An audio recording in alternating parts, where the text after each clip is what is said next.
నమస్తే, welcome to people media point. ఈ రోజు మన మధ్యలో మేడ్చల్ జిల్లా సెక్రటరీ బీజేపీ మహిళా మోర్చా రెడ్డిశెట్టి మాధవి గారు ఉన్నారు. నమస్తే మేడం. నమస్తే అండి. ఎలా ఉన్నారు? బాగున్నాను. మిమ్మల్ని చూస్తేనే చాలా బాగా కనిపిస్తున్నారు, అంటే ఒక హెల్తీగా కనిపిస్తున్నారు. అవునండి. ప్రజెంట్ ఇప్పుడు బీజేపీలో మహిళా మోర్చాగా వర్క్ చేస్తున్నారు కాబట్టి, అంటే బీజేపీలో మహిళలకి ఎలాంటి ఎంకరేజ్మెంట్ ఉంటుంది? బీజేపీలో మహిళలకి చాలా ప్రత్యేక స్థానం ఉందండి. ప్రధానమంత్రి నరేంద్ర మోదీ గారు ప్రత్యేక స్థానం ఇచ్చారు. ఏ పార్టీలో కూడా లేదు బీజేపీలో ఉన్నంత. ప్లస్ మహిళా మోర్చా చేసే కార్యక్రమాలు కూడా చాలా బాగుంటాయి. ఓకే. ఇప్పుడు మొన్న రాణి లోకమాత పుణ్యశ్లోక అని చెప్పేసి రాణి అహల్యాబాయి గురించి అది ఎవరికి తెలియదు. 300 సంవత్సరాల జయంతి ఉత్సవాలు కానీ మహిళలకి ప్రతి ఒక్కటి మహిళ అంటే ఏంది, మహిళలందరూ ముందుకు రావాలి అని చెప్పేసి మన బీజేపీ పార్టీలో చూస్తేనే అర్థం కావాలి అందరికి. ఇంకా వంటింట్లో కుందేల్లాగానే అందరూ అట్లాగే ఉండిపోతున్నారు. మహిళ బయటకు వస్తే ఎవరేమనుకుంటారో ఏందో అని చెప్పేసి. కానీ ప్రతి ఒక్క మహిళ ధైర్యంగా రావచ్చు. బీజేపీ పార్టీలో ఉన్నంత గౌరవప్రదం ఏ పార్టీలో లేదు నాకు తెలిసి. నేను ఆర్ఎస్ఎస్ నుంచి బీజేపీ పార్టీలోకి వచ్చాను సంఘపరంగా. ఓకే. నేను వచ్చాక అబ్బా ఇంత బాగుందా అని చెప్పేసి నేనైతే చాలా ఫుల్. ఇప్పుడు మీరు ఎనర్జీ అన్నారు చూడు, ఆ ఎనర్జీయే నాకు బీజేపీ పార్టీ. ఓకే. మోదీ గారి నాయకత్వము, అతను చేసే సేవలు, ప్లస్ అది నేను ఒక చిన్నప్పటి నుంచి, నేను ఒక 4th క్లాస్ చదువుతున్నప్పటి నుంచి మా ఊరికి కిషన్ రెడ్డి అన్నగారు, బండారు దత్తాత్రేయ గారు వచ్చారు. నేను అప్పుడు మాక్సిమం ఒక 4th క్లాస్ ఉంటాను. మా ఊర్లో లైబ్రరీకి ఓపెనింగ్కి వచ్చారు. అప్పుడు వాళ్ళ చిట్కనీళ్ళు పట్టుకొని నేను నడిచాను. అప్పుడు అనిపించేది నేను పెద్ద అయ్యాక ఏమైతానో తెలియదు, కానీ బీజేపీ అంటే చిన్నప్పటి నుంచి ఇష్టం. మీకు చిన్నప్పటి నుంచి కలనా ఇలా రాజకీయాల్లో? అంటే రాజకీయాలని కల లేదు, ఈ ఆర్ఎస్ఎస్ అంటే చాలా ఇష్టం. దేశం కోసం మనం ఏదో ఒకటి పని చేయాలి. మా ఊర్లో వచ్చి ఆర్ఎస్ఎస్ సంఘపరంగా కార్యక్రమాలు చేసేవారు. ఓన్లీ జెంట్స్ కి చేసేవారు, లేడీస్ కి కాదు.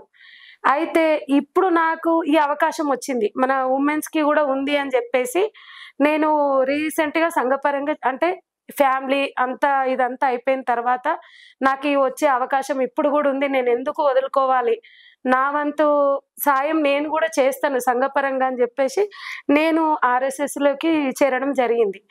దాని తర్వాత ఆర్ఎస్ఎస్ సంఘ సేవలు చూసి నేను సోషల్ వర్క్ బాగా చేస్తుంటాను.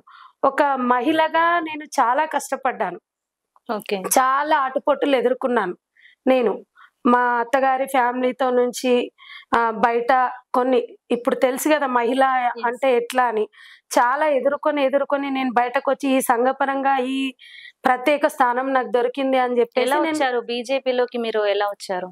సంఘపరంగా ఆర్ఎస్ఎస్ లో చేరాను. ఈ సోషల్ వర్క్ చేస్తూ నన్ను చూసి యాక్టివ్ ఉంది ఈ అమ్మాయి అని చెప్పేసి ఉమెన్ రైట్స్ కమిషనర్ విజయభారతి అక్క,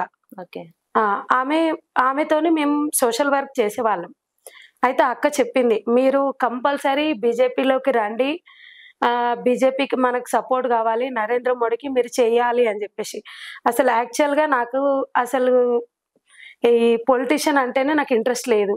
ఓన్లీ నేను ఆధ్యాత్మికంగానే ఉందాం అనుకున్నా, ఆర్ఎస్ఎస్ సేవలు మన లేడీస్ కోసం చేద్దాం అనుకున్నా.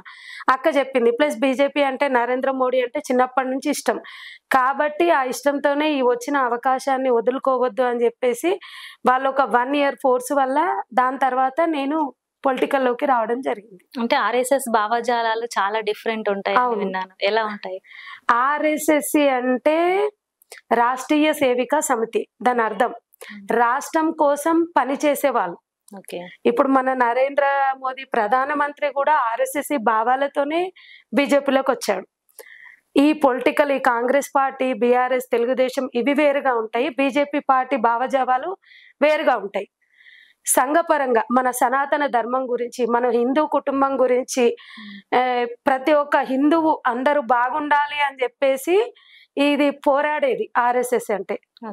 ఇప్పుడు మొన్న రీసెంట్ గా పాకిస్తాన్ లో జరిగింది, 26 మంది మహిళలకి సింధూరం తొలగించిందని చెప్పేసి ఆపరేషన్ సింధూర్ అని చెప్పేసి మోడీకి చెప్పుకోండి అన్నందుకే ప్రభావం ఎలా చూపించిండో మీడియా ద్వారా అందరికీ తెలుసు.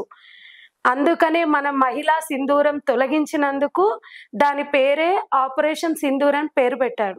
మోదీ గారు ఒక మహిళకి అన్యాయం జరగొద్దు, మహిళ అంటే ఒక ఆడది కాదు ఆదిపరాశక్తి అని చెప్పేసి నిరూపించిండ్రు. ఇప్పటికైనా అర్థం కావాలి, అర్థం కాని జనాలకు అర్థం కావాలి. మహిళ అంటే ఏంది, మహిళలతోని పెట్టుకోవద్దు. ఒక ఆడది అంటే ఒక చెప్పు కింద కాలితో సమానం చూసే వాళ్ళు కూడా ఇంకా ఉన్నారు. ఈ ఆడది ఎంత, ఈమె ఏం చేస్తుంది అని చెప్పేసి. కానీ ఒక ఆడది తలుచుకుంటే ఆడది కాదు ఆదిపరాశక్తి, తలుచుకుంటే ఏదైనా చేసి చూపిస్తుంది అని చెప్పేసి మన ఝాన్సీ రుద్రమదేవ్ కానీ, అహల్యాబాద్ కానీ, అహల్యాబాయి రాణి లోకమాత పుణ్యశ్లోక అని చెప్పేసి రాణి అహల్యాబాయి గురించి అందరికీ తెలియదు. 300 సంవత్సరాల క్రితమే ఆమె 20 years లోనే చేసి చూపించింది. భర్త లేడు, కొడుకు లేడు, మామ లేడు, ఎవ్వరు లేకున్నా పోరాడి ఆమె దేశాన్ని ఆమె కాపాడుకుంది. ఆమె ఒక మహిళగా ముందుకు వచ్చింది. ఆమె లాంటి ఆదర్శంగా మనం తీసుకోవాలి మహిళలందరం. ఎస్, నిజంగా మహిళల గురించి కానీ చాలా బాగా చెప్తున్నారు. అంటే ఎస్పెషల్లీ ఇప్పుడున్న సోషల్ మీడియాలో ఎంతో మంది మహిళలు ఎంతో అరాచకాలకు గురవుతున్నారు. ధైర్యంగా ముందుకు రావాలంటే వాళ్ళకి ఏం చెప్తారు? ధైర్యంగా ముందుకు రావాలి అంటే ఆడది ఆడదానికి శత్రువని అనుకోవద్దండి. నేను చెప్పే మాట ఎవరైనా అర్థం చేసుకొని వినండి. కొంచెం వాళ్ళ డ్రెస్సింగ్ స్టైల్ మార్వండి ఫస్ట్. ఓకే, తల్లిదండ్రులు కూడా నేను దయచేసి మీడియా ముఖంగా చెప్తున్నాను, ప్రతి తల్లిదండ్రి కూడా వాళ్ళ పిల్లలకి డ్రెస్సింగ్ స్టైల్ మార్చండి, సాంప్రదాయ దుస్తులు వేసి పంపించండి. అప్పుడు మన జోలికి వస్తే ఆడది ఆదిపరాశక్తి అని చెప్పేసి నిరూపించండి. కాదని నేను అన్నాను, కానీ మన డ్రెస్సింగ్ స్టైల్లో తప్పు పెట్టుకొని ఎదుటోళ్ళు ఇలా అన్నారు అలా అన్నారు అని మట్టుకు అది కరెక్ట్ కాదు. డ్రెస్సింగ్ వేసుకుంటేనే తప్పు అని ఎలా అంటారు? డ్రెస్సింగ్ వేసుకుంటే అంటే అమ్మ మనం డ్రెస్ వేసుకుంటాం, చున్నీ వేసుకోవాలి ఖచ్చితంగా. ఇప్పుడు వేరే దేశంలో మొన్న చున్నీ వేసుకోకపోతే 3000 ఫైన్ అని చెప్పాడు. అట్లా పెట్టాలి, కనీసం ఆ రూల్ అయినా పెట్టాలి. అంటే పబ్లిక్ లో అట్లా బాగాలేనప్పుడు మనం కూడా చూసి మెదులుకోవాలి. నా ఒపీనియన్. ప్రతి తల్లిదండ్రి కూడా అర్థం చేసుకోండి, ఎవరైనా డ్రెస్సింగ్ స్టైల్ మార్చండి కొంచెం దయచేసి. ప్రెసెంట్ ట్రెండింగ్ ఉన్నదే వేసుకుంటున్నారు కదా. ట్రెండింగ్ వల్ల ఎవరు నష్టపోతున్నారు ఒక్కసారి ఆలోచించండి. ట్రెండింగ్ వల్ల ఎవరు నష్టపోతున్నారు? ఉమెన్సే కదా నష్టపోయేది, వాళ్ళు కాదు కదా. అది ఆలోచించండి. అంటే చూసే వాళ్ళ దాన్ని బట్టి ఉంటుంది కదా. చూసే వాళ్ళు నచ్చిన బట్టలు వేసుకుంటారు. అవును, చూసే వాళ్ళు అంటే ఇక అది మనం చెప్పలేం. ఓకే, అంటే మీరు ఎలా చూస్తారు దీన్ని? నేనైతే సాంప్రదాయ దుస్తులకే ఇష్టపడతాను. వేరే వాళ్ళకి, నా ఫ్రెండ్స్ కి, నా సర్కిల్ గానీ నేనైతే మెయిన్ అదే చెప్తాను, సాంప్రదాయంగా వేయండి మీ పిల్లలకు గానీ మీరు గానీ అని చెప్పేసి చెప్తాను. బీజేపీ అంటే ఎక్కువ మతపరమైనటువంటి భావజాలాలు చూపిస్తుంది అని అంటారు. దీన్ని మీరు ఎలా ఖండిస్తారు చెప్పండి? బీజేపీ అంటే మతపరం, అది రాంగ్ అండి. ఆ మాట అయితే wrong. Okay, BJP Bharatiya Janata party only ఆ పార్టీ వాళ్ళే అని చెప్పట్లేదు నరేంద్ర మోదీ గారు. అలా అనుకుంటే మొన్న జరిగిన వక్ఫ్ బోర్డ్ గురించి మన ముస్లిం పెద్దవాళ్ళందరికీ మార్చింది. అదెవరు? ముస్లింలకు సంబంధించింది కదా. చెప్పండి, ఇప్పుడు పాకిస్తాన్ వాళ్ళకు కూడా ఇంత గొడవలు చేసిన తర్వాత కూడా వాళ్ళ మీద ఎప్పుడూ అటాక్ చేయొచ్చు, కానీ వాళ్ళు ముస్లిమ్స్ అని చెప్పేసి వేరేగా చూడలేదు కదా. అంతా మనమంతా ఒక్కటే, మనమంతా హిందువులం. అంటే హిందువులం అని కాదు, మనమంతా భారతీయ జనతా పార్టీలోకి రావడం లేకున్నా, కొంతమంది కాంగ్రెస్ పార్టీలో ఉన్నా, బీఆర్ఎస్ పార్టీలో ఉన్నా, టీడీపీలో ఉన్నా, ఏ పార్టీలో ఉన్నా వేరువేరుగా అనట్లేదు. మనమంతా హిందూ కుటుంబం అని భావిస్తున్నారు నరేంద్ర మోదీ గారు. మేము బీజేపీ సభ్యులం కూడా అందరం అంతే. ఆయన నడిపించిన దారిలోనే సూచనలతోనే మేము నడుస్తూ ఉంటాం. అది రాంగ్ అండి. ఎవరన్నారో కానీ మన హిందూ కుటుంబం అని అంటారు. అందరు ఒకటే, మన భారతదేశం అంతా ఒకటే, మన హిందూ కుటుంబం అని అంటారు. ఓకే, ప్రెసెంట్ అయితే ఇప్పుడు మహిళలకి కాంగ్రెస్ ప్రభుత్వం ఆర్టీసీ బస్సు ప్రకటించింది కదా, ఆ పథకం ఎంతవరకు కరెక్ట్ అంటారు? అది చాలా రాంగ్ అండి. ఎలా? దానివల్ల చాలా గొడవలు జరుగుతున్నాయి. నేను చూసిన కాడికైతే నేను ఒక 2-3 times చూసిన. మహిళలకు కూడా బస్ ఎక్కితే వాల్యూ లేకుండా అయిపోయింది. వీళ్ళు ఫ్రీ ఎక్కుతారు అని చెప్పేసి. అది పెట్టినా గానీ అసలు ఈ రకంగా పెట్టకుండా వేరే రకంగా పెడితే బాగుండేది, మహిళలకు ఉపయోగపడేటట్టు. చాలా అంటే చాలా గొడవలు జరుగుతున్నాయి. ప్లస్ ఇప్పుడు దానివల్ల జాబ్కి వెళ్ళే వాళ్ళు ఉంటారు, డ్యూటీలకు వెళ్ళే వాళ్ళు ఉంటారు, వాళ్ళకి చాలా ఇబ్బంది అయిపోతుంది. ఇప్పుడు ఏం చేస్తున్నారంటే చాలా మంది ఫ్రీ బస్ కదా, వెళ్దాము, ఈ టెంపుల్ కి వెళ్దాం, ఆ టెంపుల్ కి వెళ్దాం, ఇక్కడ వెళ్దాం, అక్కడ వెళ్దాం అని చెప్పేసి చాలా టోటల్ గా బాగా తిరగడం ఎక్కువైపోయింది. ప్రతి మహిళ కూడా ఫ్రీ బస్సే కదా, ఫ్రీ బస్సే కదా. కానీ దాని వల్ల డైలీ జాబ్ చేసే వాళ్ళకి, డ్యూటీలు చేసుకున్న వాళ్ళకి, కాలేజీ పిల్లలకి, ప్రతి ఒక్కరికి చాలా ఇబ్బంది. అదే ఆలోచించాలి.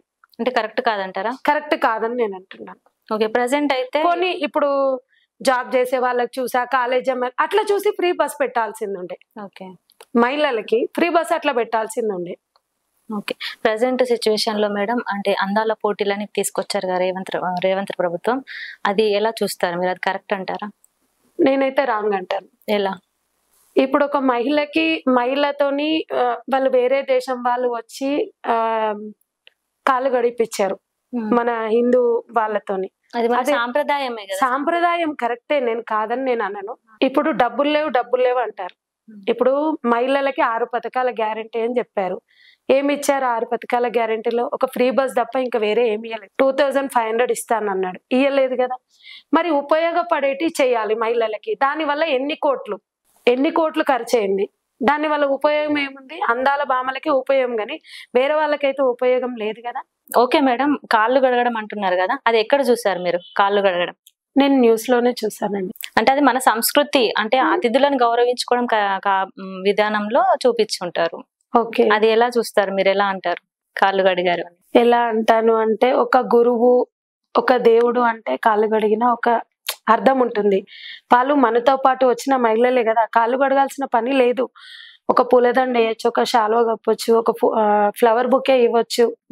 అది నేను అనేది. అంటే నాకు ఎలా అనిపించిందంటే, మన దేశానికి వచ్చారు, వాళ్ళని గౌరవించాలి, ఓకే. మన మహిళతోనే అలా చేయడం అది నచ్చలేదు నాకు. అంటే మహిళలుగా మనం కూడా గౌరవిస్తాం కదా. గౌరవిస్తాం, నేను కాదని నేను అంటలేను. విదేశీయులకు అలా కాళ్ళు గడగడం నాకు నచ్చలేదు. ఓకే, మీకు నచ్చలేదు? నాకు నచ్చలేదు. ఓకే, అంటే మాలాంటి కొంతమంది మహిళలకు కూడా నచ్చలేదు. ఓకే మేడం, ప్రస్తుతం అంటే మీరు బీజేపీ పార్టీలో ఉన్నారు. చాలా వరకు ఆర్ఎస్ఎస్ భావాలతోనే ఎక్కువ ప్రచారాలు అవి జరుగుతున్నాయి అని అంటారు, అది నిజమేనా? అంటే ఆర్ఎస్ఎస్ మేడం ఎక్కువ హిందువులు అంటే జై శ్రీరామ్ జై శ్రీరామ్ అంటారు కదా, ఎందుకు అంటారు అలాగా? ఎందుకంటారంటే హిందువులనే ఎందుకు అడుగుతున్నారు అలా? ఎప్పుడైనా ముస్లిమ్స్ కానీ క్రిస్టియన్స్ కానీ అడిగారా? సలాం అలైకుం అంటారు. క్రిస్టియన్స్ వాళ్ళు హల్లెలూయా అంటారు. మేము హిందువులం కాబట్టి మేము జై శ్రీరామ్ అంటాం, అందులో తప్పేం లేదు కదండి. ఓకే, జై శ్రీరామ్ అంటే కడుపు మాకు నిండిపోతుంది. జై శ్రీరామ్ అన్న దాంట్లోనే మాకు శక్తి వస్తుంది.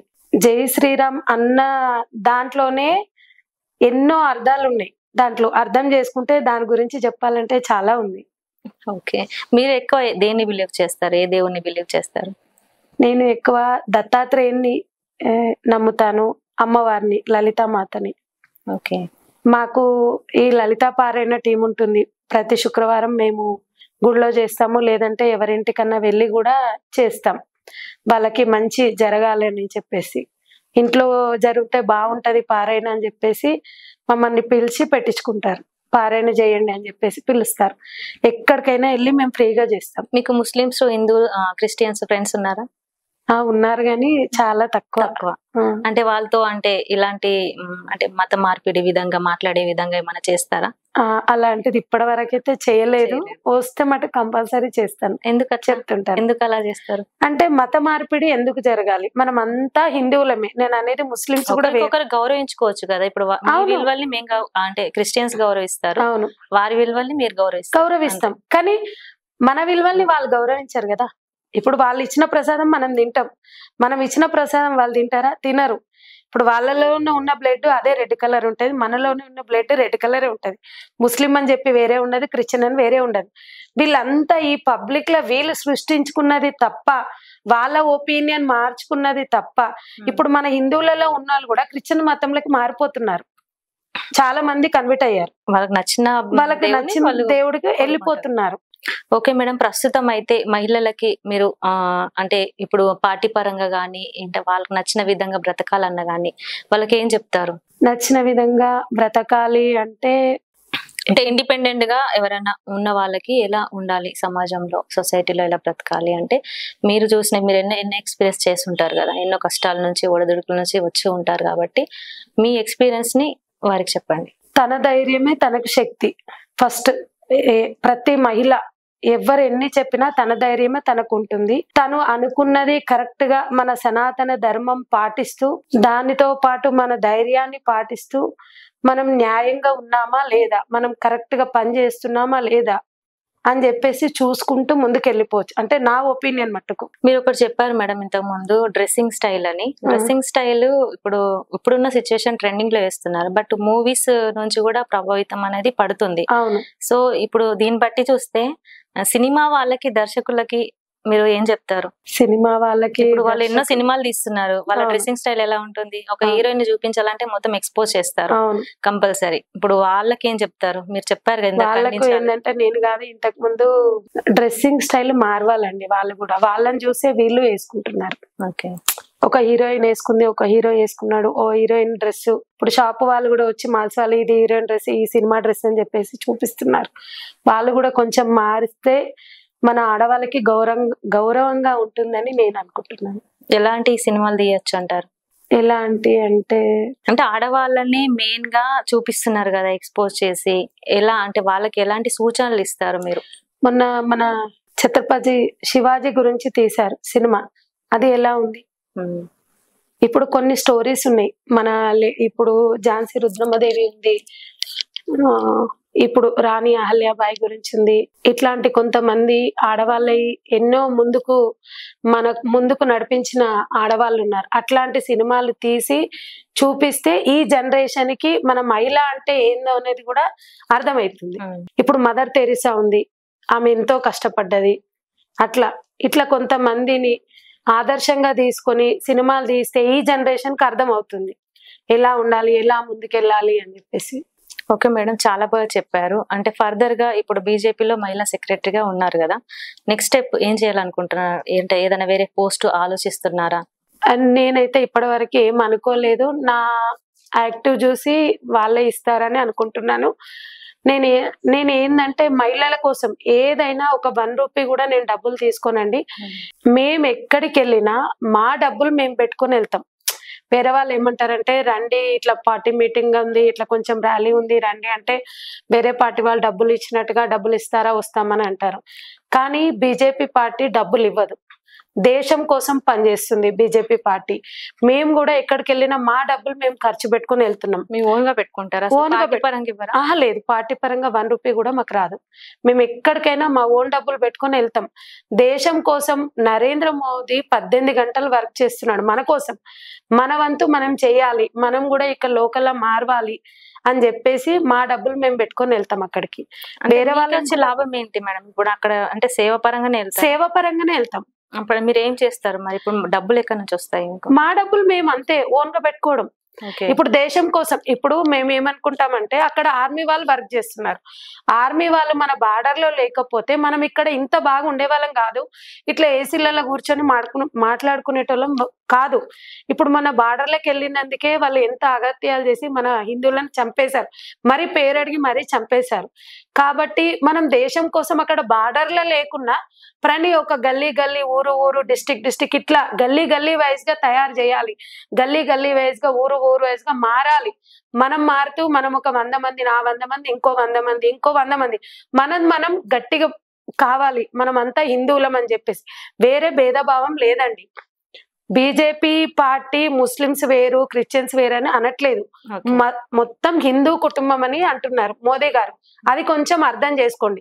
దాన్ని రేవంత్ రెడ్డి వేరేగా తీసి వేరే అపార్థాలు చేసి చాలా మాట్లాడుతున్నాడు. అది ఒక్కసారి అందరు ఆలోచించాలి. ఓకే, డెఫినెట్ గా మేడం, ఈ మీడియా ద్వారా తప్పకుండా అర్థం అవుతుంది. థ్యాంక్ యూ సో మచ్, మంచి మాటలు మాకు అందించినందుకు. థ్యాంక్ యూ అండి, ధన్యవాదాలు.